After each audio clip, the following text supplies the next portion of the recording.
Welcome to the Parker Podcast Collection.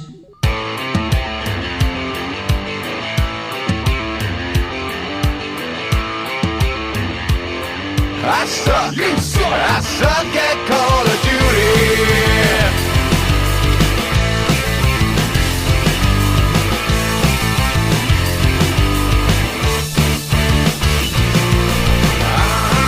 You suck. You suck. You suck. Welcome to the Not Playing Podcast. My name's Rob Howard, and this week I'm joined by Ian Bruce and Marcus Hurley. We're also joined by Will. Hello, I'm Will. Nice to meet you. Cool. All right.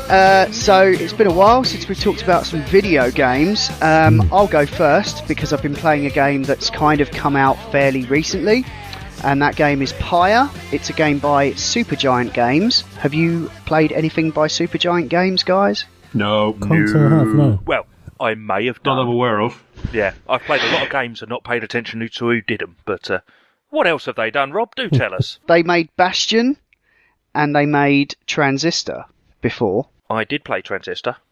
Both of which were kind of like cool 2D games with really nice assets and especially good sound. Like the soundtracks to both those games I've listened to on repeat forever while I'm at work and stuff. They're really good. And I should credit the guy who actually did it, to be honest, but I'll think of it in a minute. But yeah, so Bastion was kind of like a bit of a fairly straightforward isometric RPG, action RPG. Transistor was, again, a similar kind of isometric RPG. That was the singing sword one, wasn't it? Yeah, that's right. Yeah, they gave it away on PlayStation Plus one time, so I had a bit of a go on it, but didn't really get into it. Yeah, it had quite a sort of convoluted like upgrade system where you would combine powers and they would give you different effects, and it was great because you could combine them in all kinds of interesting ways and come up with these different strategies.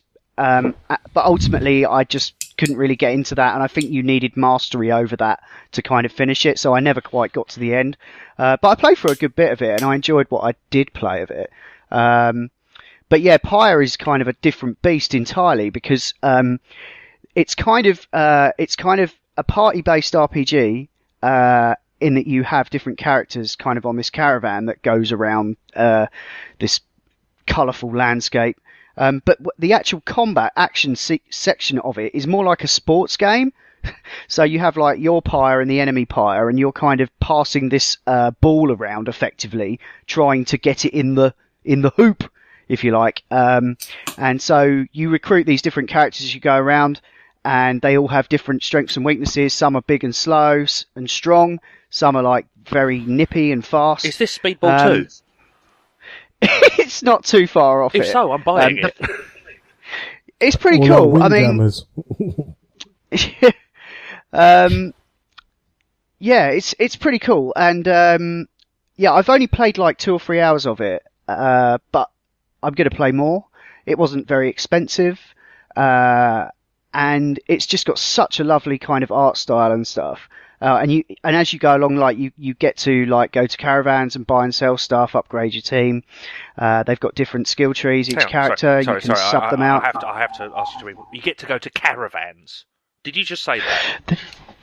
Yeah, there's like these sort of travelling caravans that have like that sell stuff, and you can sell stuff to them, and they sell stuff to you.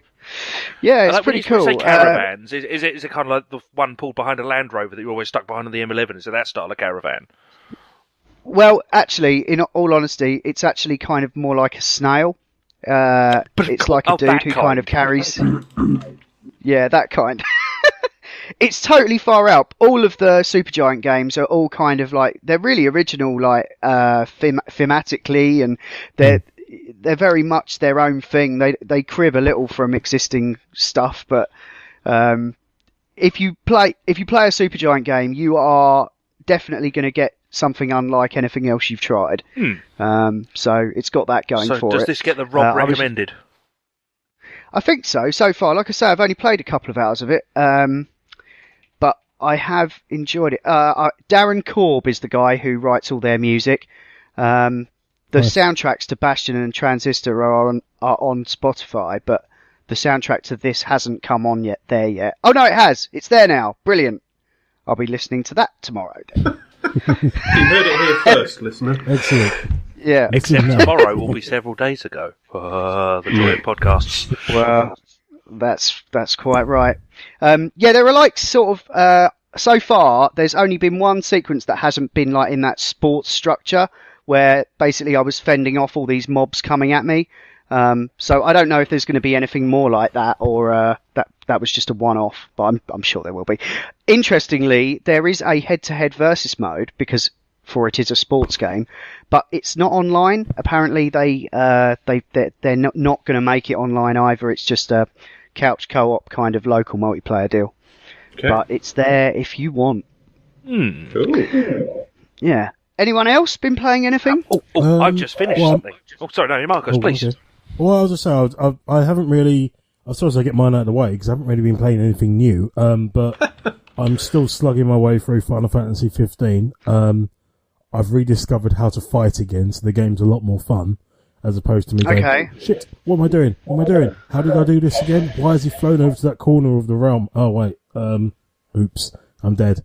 But no, I'm kind of enjoying it a bit more now. I'm getting into the nitty gritties of combat and stuff, and actually working on their equivalent of the sphere grid and mucking around with crafting spells, because you can do like double. There are points on the landscape where you sort of draw magic out from the elements, and you kind of craft spells together. So you can use even items that you pick up in shops or bits from animals and stuff. You can craft spells together, so it would cast double thunder, heal the user, and then a massive blizzard spell which changes a lot of the landscape, and your characters actually start freezing over as they're fighting, which is pretty cool. But yeah, no, I'm really enjoying that. I've also done a weird thing and restarted The Division for some reason. Oh, that's interesting. Is anyone still Cool. playing that? Well, I don't that's know. interesting as well, yeah. To be honest, to be honest, there are still a few people on there, but I'm finding it this time round. It seems more like a Walking Dead experience because I'm not caring about the other people. I'm just trying to be me, wandering around this loathsome city, not trusting anyone, and just sort of picking off everyone with my long range weapon. Off you go, Rob. So, you know, it's quite fun playing it this time around, because last time around I kind of had all my mates and stuff on there, and we were like charging at things in groups. And all What are that you sort playing of it on, thing. Marcus? Xbox. No. Okay. Well, I did have it on my PC. It was a bit sluggish, so I've kind of gone on that and just sort of given that a go. But yeah, I don't know. I'm kind of enjoying it. It's a bit strange, but it's quite fun. I quite like it. If it was like it is a post-apocalyptic in a sense kind of game, and it feels very much like it. Yeah. And if you play it as a kind of one-person survival sort of thing, I'm quite enjoying it. I know it kind of goes a bit samey, but at the moment I'm quite liking it. Maybe it's getting me back into playing more games again, so it can't be a bad thing for me personally. Yeah, I've also pre-ordered. Sorry, on the have to cut you off there Yeah. while we're talking about The Division, because this is a game that I think I'm going to be playing again very soon, because Really? you're playing it, aren't you, Ian, with Radders and Yeah. Hoorah. It's our weekly co-op thing, and has been for a number of really? weeks now. Yeah. Radders and I, wow. and Bobby to some extent, Rob to some extent, played it a lot, kind of when it came out and a little bit afterwards. Yeah. And I agree, it is a bit samey, and although the world looks beautiful, it never really feels like it's got people in it or ever had any people in it. But the instances are breathtakingly awesome with people that you know.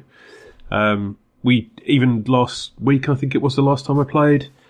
It's like a completely different game, an absolutely completely different game when So you you're play all with on people. PC? Yeah. Okay, I might have to get a copy, even if mine runs at potato speed. I don't care. I'll just be playing from the 16-bit realm, and it'll be okay. Yes, the card game. No, I'll be up for that, because I just find it so much fun. It's ridiculous. I mean, one of my best experiences was not knowing that a friend of mine was online, seeing him run past me, and then we went and took out the what was it? The sports center, was it Madison Square Garden mission? Yeah. That one. Oh, yeah, We yeah. didn't even know we were both playing. and we literally just randomly ran past each other. That's cool. Yeah. That looks like Pete. And both our characters standing there just looking at each other for a minute, and then I got a text. Is that you, mate? I'm like, yeah. It is not without its annoyances. The UI is one of the clunkiest things I've ever fucking used. Why can't I? Oh, Jesus. It's a bit console optimized. Yeah. It probably is actually. Yeah.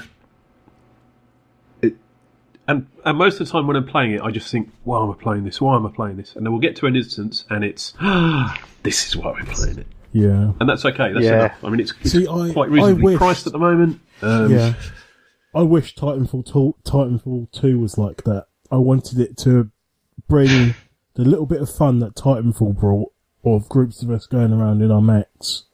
Right. The multiplayer. But with a massive co-op, story mode or something like that. I wanted it to be so much more. The single player campaign is spectacular. Don't get me wrong. Yes. I wouldn't take anyone. They have from that. added a co-op mode to Titanfall 2 now. Yeah. Which looks pretty cool. Okay. I'm up for that. I was trying to persuade Adam to buy it because I think the rest of us have got it. I'm quite up for giving that a go at some stage. So I kind of stopped following it because I thought it was kind of done.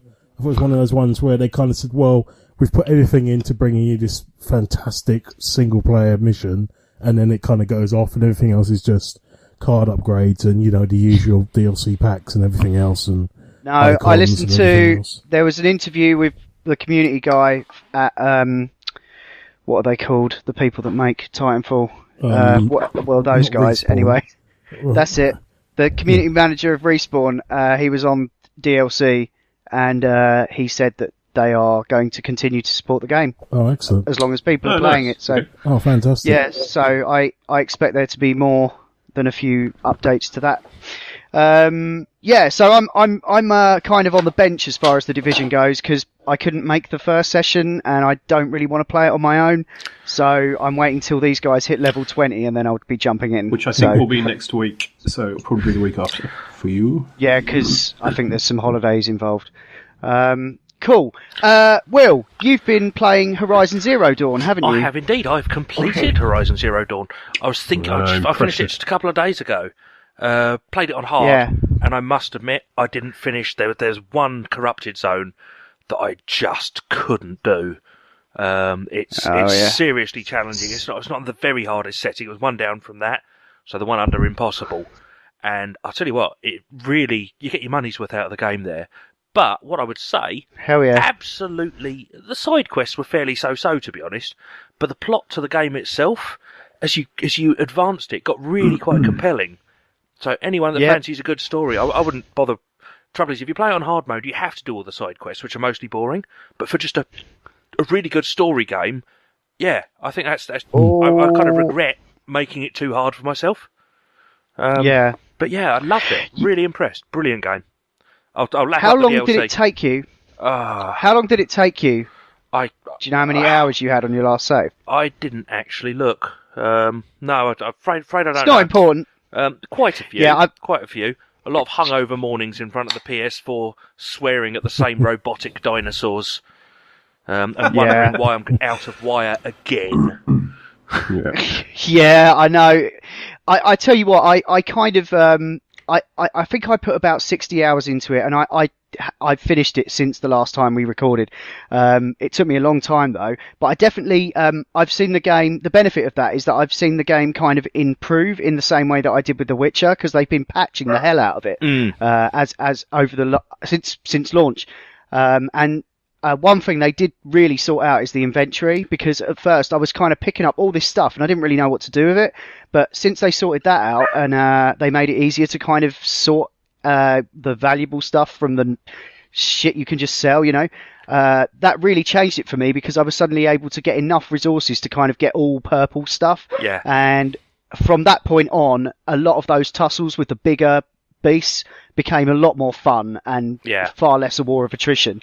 Kind of definitely found the final encounter challenging, especially like with the like trying to aim as well, like what all this other shit's going on. Oddly enough, I found the final encounter pretty easy. Didn't die, even on hard mode. Got through that, and yet there were corrupted zones which just raped me.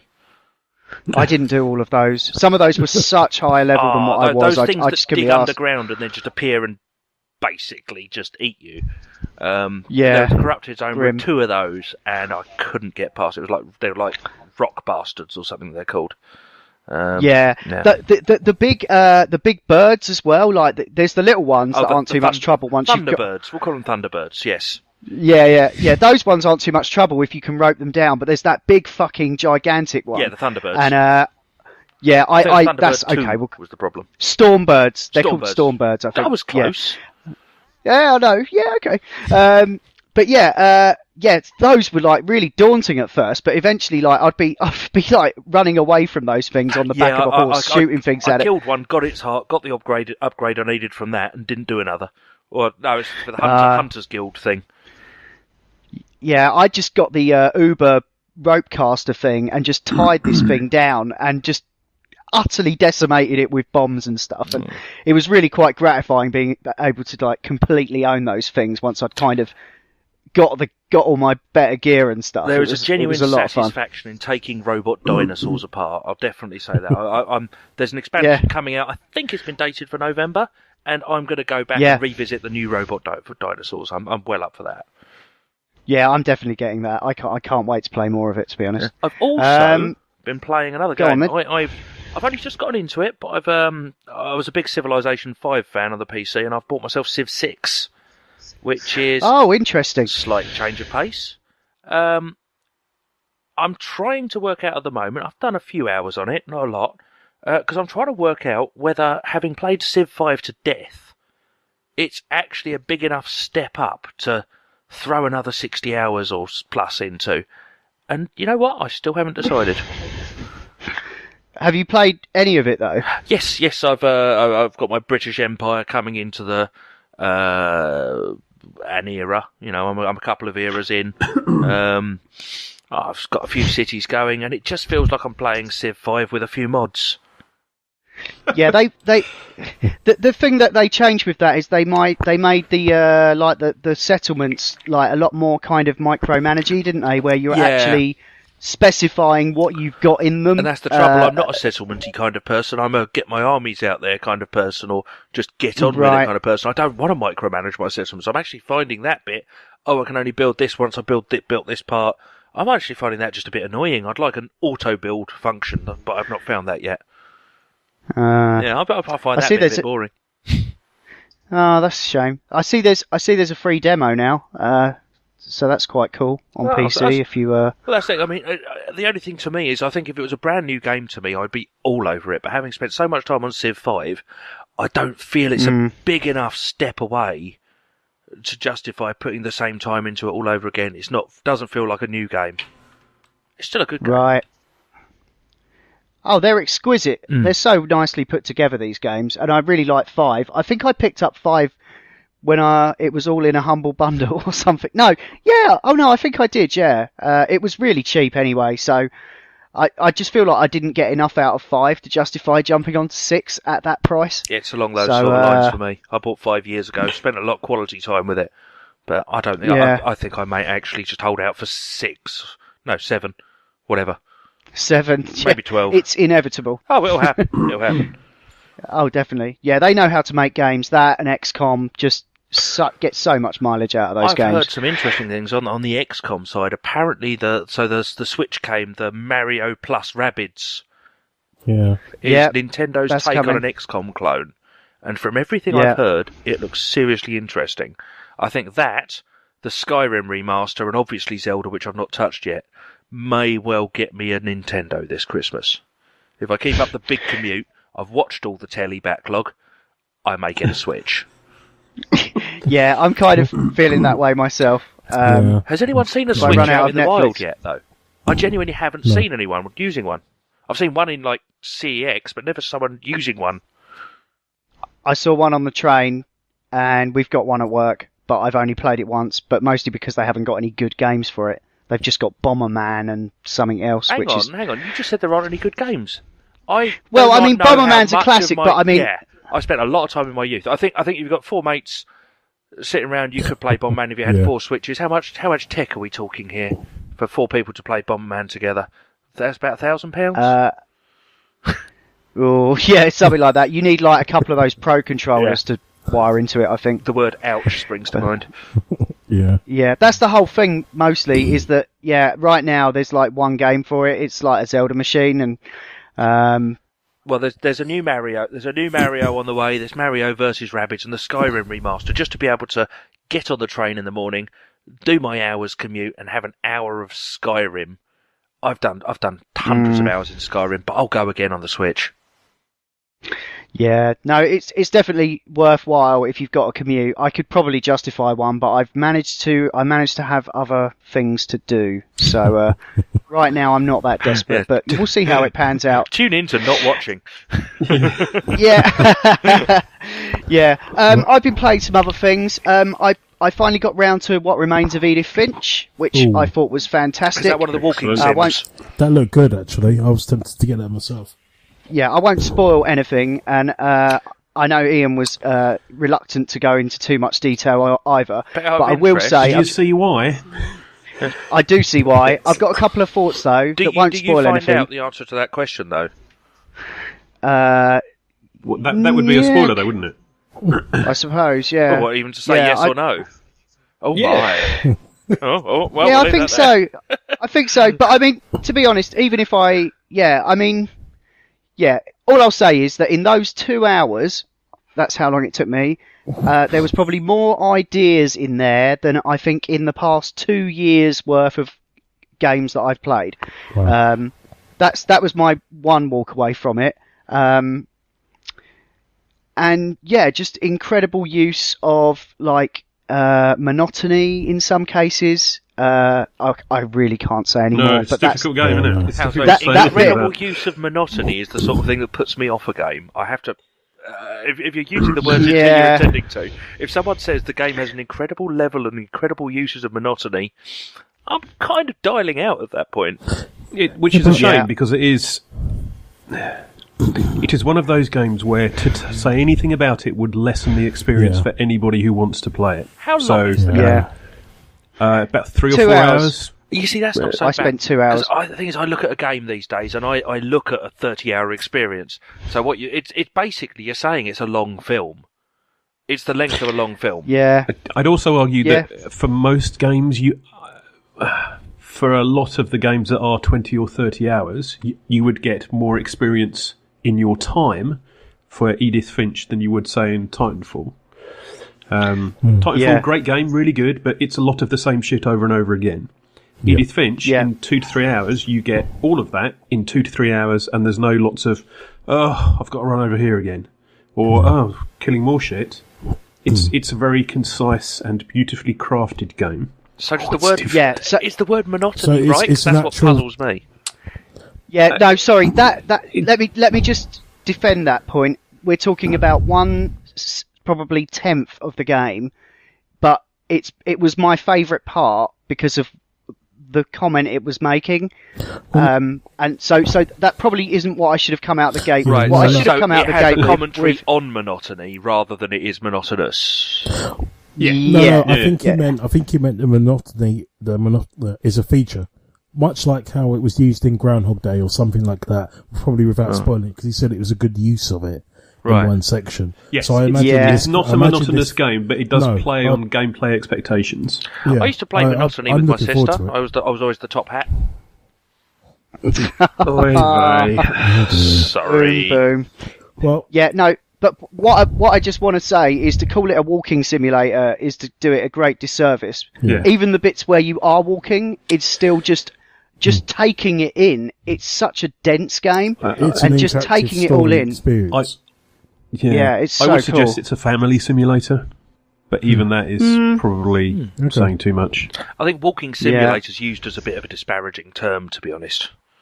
It just means Yeah. gently paced game. Yeah. Or Yeah. DayZ, one of the two.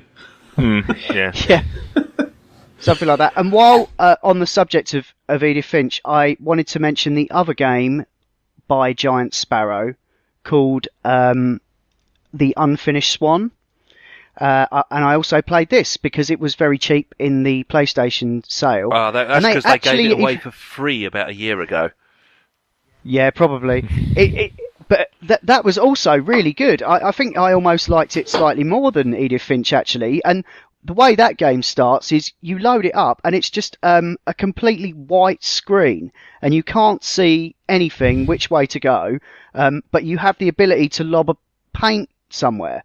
You can even use the little touchpad on the PS4 controller to ping it off in whatever direction you want. Yeah, on the Vita you used the touch screen. You just pointed at the screen where you wanted to spray. It was quite a cool little gimmick, but frankly I found it really, really boring. Am I a bad Did you finish person? it? No, I got bored. Right, well, if you'd have persevered with it, then I think you might have enjoyed it more because it's not that the whole way through, because that's like the first level is the paint gimmick, right? And then as you go, like you spread water to make these plants grow, so that you can kind of make your way mantle across all these weird cityscapes. So what you spray? I don't want to. So what you spray kind of changes, and so it's to finish with a big bukkake scene or something. Not quite. I'm just going to Google that. Stand by. Yeah, not familiar with that term. One moment. Yeah, I was of the impression that it was the paint thing the whole way through, but it did change. I mean, it's a bit awkward at first, but I thought they handled that really well. Yeah, I enjoyed that. It wasn't very long either. Again, it's not one that disrespects your time. Yeah, that's the trouble. Again, so for the portable gaming experience, it was doing the PlayStation Plus. They'd give away the games. I'd chuck them on the Vita. I would do a trading journey's worth. If I wasn't hooked by the time I'd gotten to London, I'd load up the next one. Game over. That's basically probably as much as I gave. It was probably the half hour on the train. Yeah, that's the thing with PlayStation Plus. It does kind of give it a kind of a buffet sort of mentality, doesn't it? I mean, you could... Yeah, I'd probably go back to it if it wasn't for the bit when I got pissed after work and then cycled home and fell off my bike and landed on my Vita. I don't take my Vita much these days because the screen doesn't turn on. Yeah, mine was the victim of a burglary. So likewise, I don't play my Vita anymore. Oh, that went at the same time as your PlayStation then? Yeah, the PS3. Ooh. That's when I had my little holiday from consoles. But I'm back in there now. Yeah, so I'm on PlayStation Plus, and the reason I'm on PlayStation Plus again is because I picked up, Until Dawn was one of the free games, so I had to get involved. I bought a 3-month pass, because I figured it was still cheaper than buying Until Dawn. So I got that, and I've just downloaded Just Cause 3, so that should be fun. Yeah, I've gotten through the intro on that. I'm looking at that. That's not a bad freebie, I must say. I think that was pretty happily reviewed. Yeah. But Until Dawn I'm really enjoying. I'm about halfway through it now. It's basically a cross between Big Brother and Friday the 13th. And you kind of get to make some interesting decisions. I thought it was all going to be quick time events the whole way through, but you actually do get to explore a bit in a kind of Resident Evil, old school type way. I think it was QTEs for a long time, and that's all it was. And then they changed that in the later stages of development. So yeah, I must say, PlayStation Plus has been pretty solid the last couple of months. They put out some really interesting stuff. I think we're getting to that point in the console's life cycle where there's quite a back catalogue there for them to pick from. That's it. Which is kind of cool. Well, things we're getting complete Telltale series coming through. Did we get the Tales from the Borderlands, which I've not even touched yet?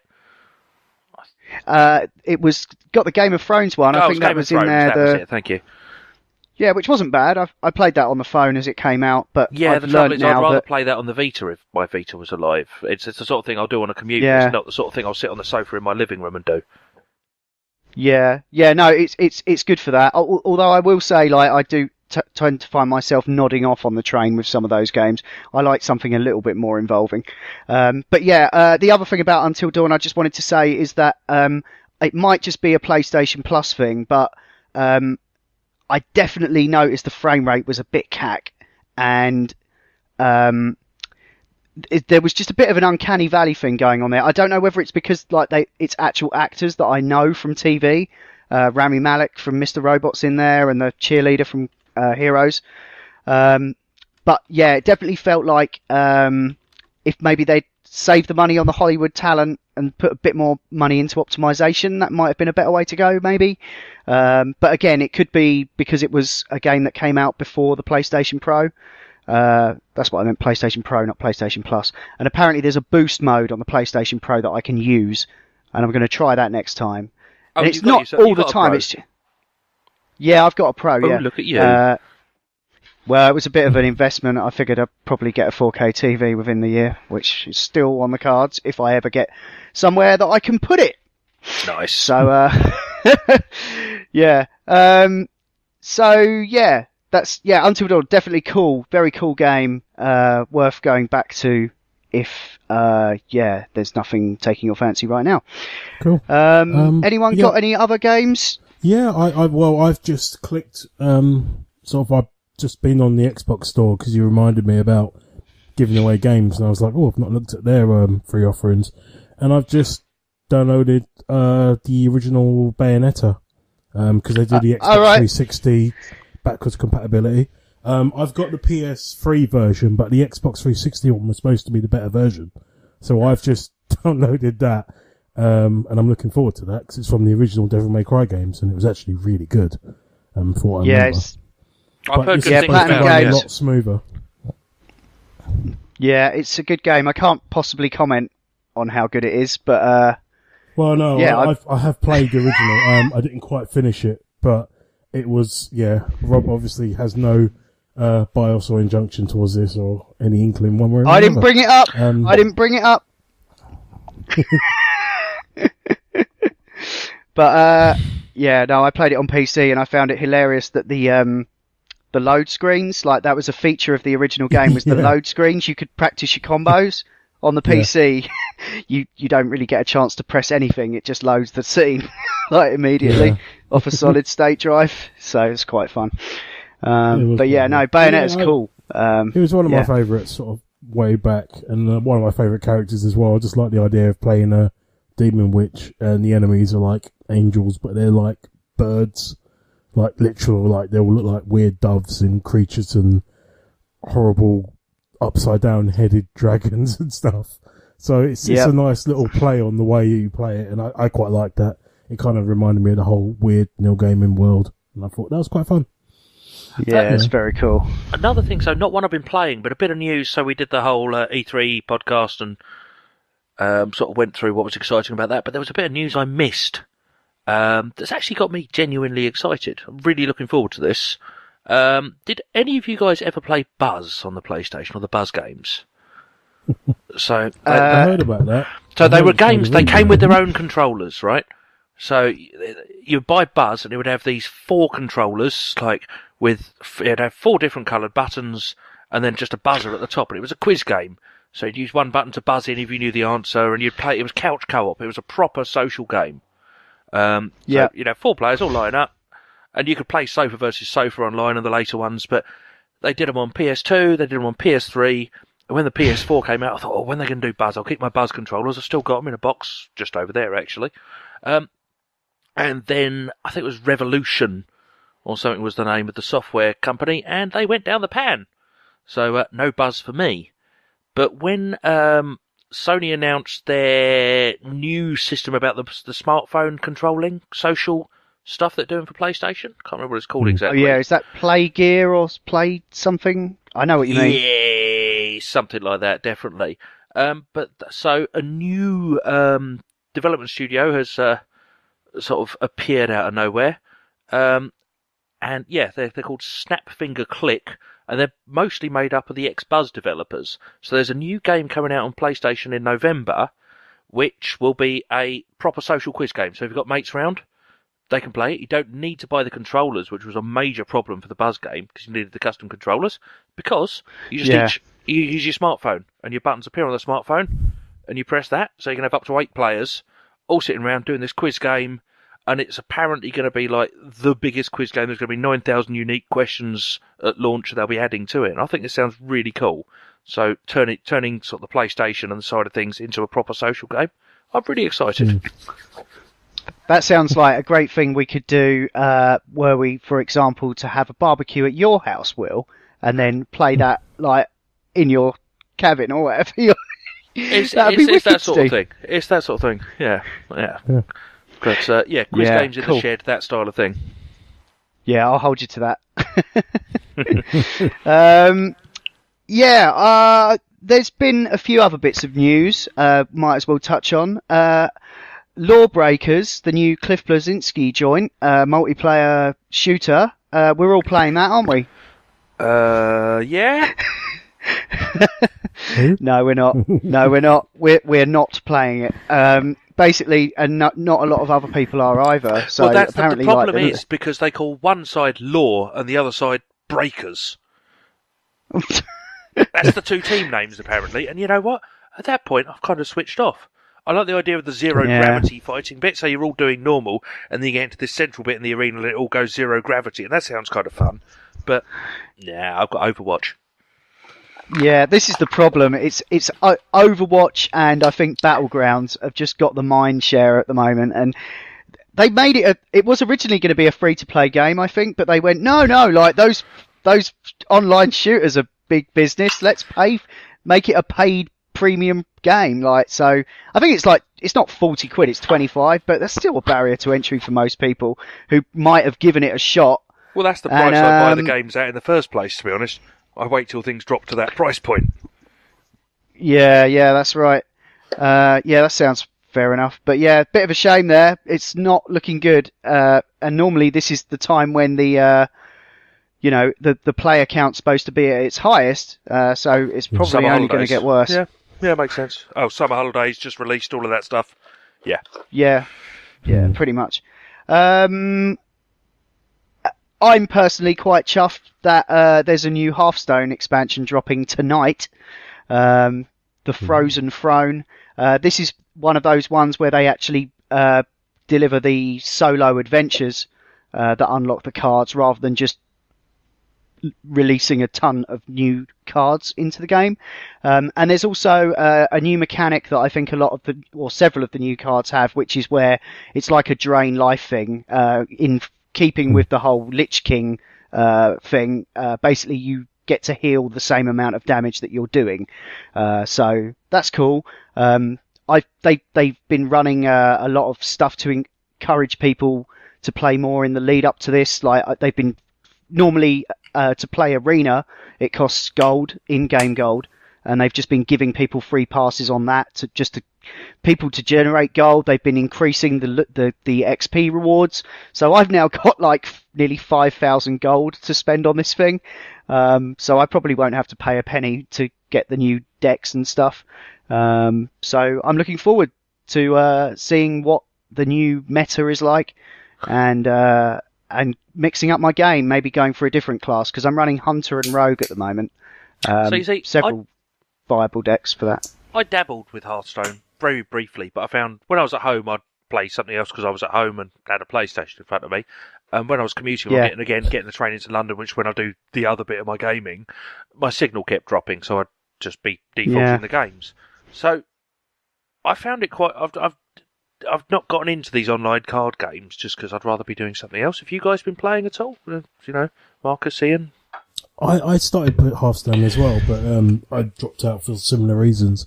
And then when I went back in, I'd forgotten how to play, and it felt a bit steep, and I realised, and I just kind of uninstalled it. I wish I'd continued, because I got pretty good at one point. I think it was just down to the fact that my commute wasn't enough time, and, sitting in someone's car with your face buried in the phone playing Hearthstone whilst they're talking at you.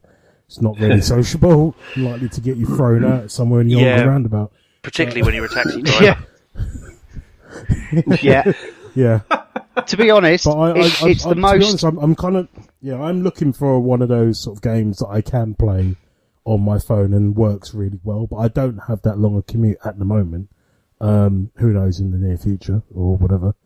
But at the moment, it's not something that I'll find I've got the time for. Because I'm still playing weird little... Whenever I do any handheld gaming, I'm not ashamed to say it, I'm still playing Pokemon Moon. So I pick that up every now and then and stick on the DS and play a bit more. So, I'll be honest, I'm tempted to pick up a 3DS at some point.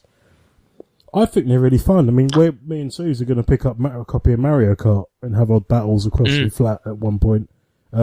just because it would just be a laugh. You know? The thing is, you can pick up a 3DS. It's got the most enormous back catalogue. You can pick them up for a song these days. So it's probably something I should consider before investing in a Switch. Wait a year for a Switch, and the prices will come down. Well, that's the thing. When you mentioned Zelda as well, but that game also came out on the Wii U. The same game. It's not as powerful. Wii U. The Wii U. The Wii U. But anyway, yeah.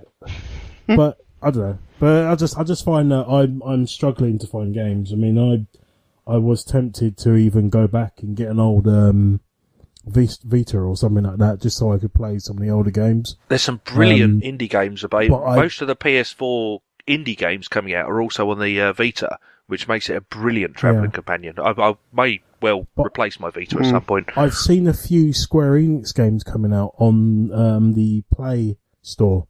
So, I mean, like full games, like a couple of the Final Fantasy ones have actually come out. Oh, no, I've done Final Fantasy 8 and 9 on my commutes previously when my Vita was still alive. I recompleted 8 and 9 on the Final Fantasy. You can get pretty much all of the Final Fantasy games. So that's a bit of a win. Yeah. So I'm open to games, but I just need to find time to get to them. But I've got a bit of time off coming up, so I'm looking forward to sitting down and crying at the Division a bit, crying at large monsters in Final Fantasy 15, and then crying when you go back to work. Yeah, God. But yeah, no. Cool. Yeah, no. You were saying, Rob, but yeah. Yeah, no, it's fine. I just find Hearthstone is a game that completely and utterly suits my lifestyle. It's probably the most hardcore I've ever been about a single game in my life. I've been playing it for years now. I think it helped that my housemate, Matt, who has been on here ages ago, was quite into it as well. He used to just play it on his PC while he was having a coffee or whatever. And I play him sometimes at home. We duel, Nice. and I just like playing randoms and stuff. And what about Gwent? Going up the ladder. I was on the beta for Gwent, and it looked great. But again, it's like, how many of those games can you play? It's the same with any kind of game. Like you know, I know Hearthstone. That's my jam, and I appreciate all these other companies wanting to get into that. And, you know, maybe one day I could stop playing Hearthstone. I don't think that's very likely. Why play blackjack when you're a poker pro, eh? Exactly, yeah. You know, that's my game. Yeah. And it keeps evolving and changing. You know, they bring in new cards, get rid of old ones. And, you know, it's a constantly evolving game. And I just find that the whole luck of it, it's like, which class will I play? It depends what cards I get, you know, because that affects like how much dust you have to build the deck you want. And I like trying all the different strategies. I've got like 7 decks in play at the moment, and every time I lose, I just switch to a new one and play that until I lose, then switch to a new one. And they're all very much just variations on the same 2 classes, but running 2 different classes, it means it's a different game when I'm playing those classes. Like it's, you know, the rogue's all about just building up this elaborate power up that you then unleash, whereas the hunter one's just about like hammering them as fast as possible and building like wicked combos with different types of cards and stuff. So you've got these enormous decks, and it's a free to play game. So have you evolved your decks entirely free, or have you paid to have a dex enhancement? The only money I've put into that game is I got some iTunes vouchers for Christmas once, and I basically spent 20 quid on Hearthstone cards. But that was that was currency that I could not have spent. Well, I could have bought some films or some other games, but that's my game. Found money. Yeah, so I just was like, thank you very much. That's the thing. It's working at the free-to-play side of things. People will spend some people will spend an incredible amount of money, and some people will make an absolute point about never paying anything for a free-to-play game. It's just quite interesting to find out where people stand in general. I've bought Overwatch loot boxes.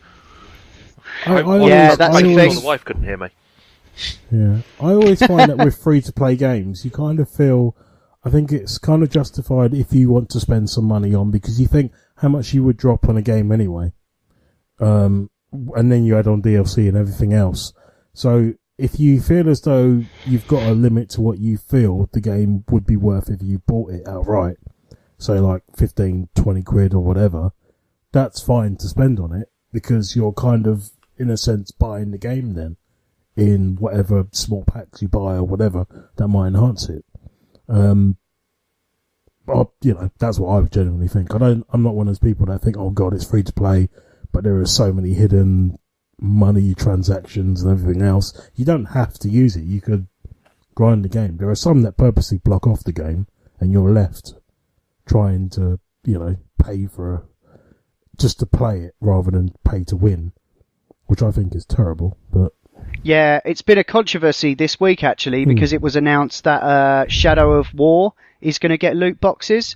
And some people have been kicking off about this. Personally, I don't care, because it's a single player game, so it's kind of down to you. Personally, I don't do the loot box thing, like in the same way that I haven't paid for a single thing in Hearthstone, because I don't know where to draw the line. I guess you could say, well, yeah, I'll spend 40 quid's worth, and no doubt tonight for the launch of Frozen Throne, people will be spending inordinate amounts of cash, like the YouTubers and that, to get the and full just decks. spending the whole night.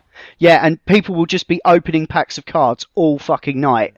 I'm going to do that tomorrow morning on the train. That's because I've got 4,000 golds in game stacked up, and I've not been spending it. But going back to Shadow of War, again, you've raised this point that people are getting all up in arms and throwing hissy fits about the fact that there's the ability to give the developer and publisher some more money, but absolutely no requirement to do so. It's purely cosmetic stuff. Now, cosmetic enhancements, whether it's single player or multiplayer, the other thing I believe with Shadow of War, because they've not given out all of the detail, is that there is effectively a multiplayer element to it. So the main story is single player, but there is this sort of leaderboard kind of approach, and they haven't given all the information saying it is 100% single player. So the fact that you can choose to pay to buy new skins, because you can't be asked to unlock them. If you looked at the Assassin's Creed games, Black Flag, excellent example, you could do the game as I did, take down a load of pirate ships, get all the materials to upgrade your ship and do it that way, or you could just give them a $5 and get a load of materials to do it. If it enhances your experience, but not doing it gives no detriment to the game, I don't see the problem. There's enough issues and, all of the trading. You buy a game these days, and then you trade it into CEX. Someone buys it from CEX, they play it. They trade it back into CEX, they play it. They play it. And no, but the software house gets one payment from it. Whereas if they offer this and people want to then chuck a couple of quid for it, fine. It's just another way of getting money. It keeps the price down. It keeps the software houses going. Not an issue. Yeah. Well, to be honest, we're kind of gone from the era of expansion packs. I mean, I'm looking at my Guild Wars collections. When I played Guild Wars, I think I bought 3 versions of the game, because they were literal, like, when they did expanded worlds. I mean, a lot of people complain about the maps in stuff like Call of Duty. I know, terrible fan base. Sorry, Call of Duty players. But, people complain about map packs and everything else, but I paid about 40 quid, 50 quid for the original game, Guild Wars, when it came out. And then I paid about 30 quid for an expansion world, which was essentially a whole other game, but it added on. Yeah, but you spent a long time there. You got your money, didn't you? Yeah, oh god, I spent half my life, it seems, in that world. That was their business model, though, Marcus. They didn't have a subscription, and that's why you had to buy all those things. But this is the point I'm saying. There was always a nice trade-off. I didn't mind spending that because I didn't pay anything to go onto their servers. I was on there for so long. I played this game for years and years and years, like the equivalent of Warcraft years. And I bought 2 expansion packs, and by the time, the only reason why I stopped was because it started winding down for Guild Wars 2. And I would have bought that game, but then there was a whole controversy about the way the game played and everything else, and it wasn't quite the same. And at that point, that was my jump-off point. And I thought... So you never played 2? I started playing it. but I never really kind of got into it as much. The ship had sailed. Yeah, exactly. And you kind of move on a little bit sometimes with games. I thought I've literally been part of an entire empire online. People have been married and divorced and had children by the time our empire kept going. So yeah. And then we actually left the game and came back, and we were like Fable. There were people carrying on the guild, and when we turned up, they were like, "Shit, you're real." So it's just really weird. There were people coming up to me and going, "The heroes have returned. You're one of the founders of this guild. You've returned." And I'm just like, yes, okay. And then, it was hilarious. But so that's the Hearthstone news. Yep, it is. No, that was cool. I'm glad we got into that and segued into a bit of news that I didn't think we'd get to be honest. I wasn't even planning to get into that. But yeah, I'm kind of done with games for the night. If you guys want to call it just there, a quick note to say that I have pre-ordered Battlefront 2. Ah, cool. Oh, I must I admit, nearly picked the first one up for PS4. It's just Star Wars. I can't not. I'm sorry. I'm weak. I looked at the trailer again, and I just went, oh, amongst other noises, and then I went on and I pre-ordered it. Did you go full Chewie? Oh, you're good. You're really good. That is a good Chewie. I couldn't. It was a thing that had to happen.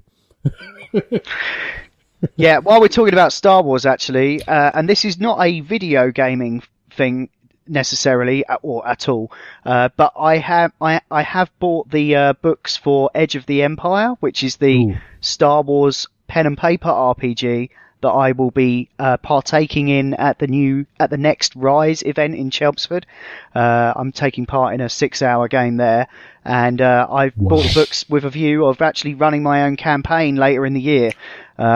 It's kind of deals with the part of Star Wars that most people love, which is the smugglers, bounty hunters, or the edge of the outer rim. Sorry, that sounded wrong. That the still outer doesn't rim. help. No, There's no Really don't get totally in the shit. no, it's all like hut space. It's like the seedier side. It's none of the Rebel Alliance. It's none of the Rebel Imperial stuff. Although that's in there, it doesn't focus on that, and it doesn't focus on the Jedi stuff. Although you can be a Force-sensitive character if you like. But yeah, it's got a really weird dice system. Fantasy Flight Games make it, who are responsible for quite a few decent board games that I've played, and yeah, it's a lovely book. Like, it's kind of like it's like if you were to equate it to Dungeons and Dragons, it's like you get the DM's guide and the player's handbook. It's all in one. It's like 400 pages. But yeah, that's how I've been kind of if I haven't been watching Netflix or playing Hearthstone on my commute, I've been reading that, because I've got it on a PDF as well, so it's slightly more, discreet than having a giant Star Wars book on the train. God, but yeah, your levels of geekness, I salute you. I can't believe it's truly magnificent. It really is. Speaking as a man with a wife, 2 children, and no time whatsoever, the idea of, oh yeah, I'm just going to do some 6-hour games, 6-hour board game sessions. I'm just jealous, to be honest. Just jealous. That's only one game. Like, I mean, when I come to run it myself, it'll be like 3 hours a fortnight, because that's what my current D&D routine is.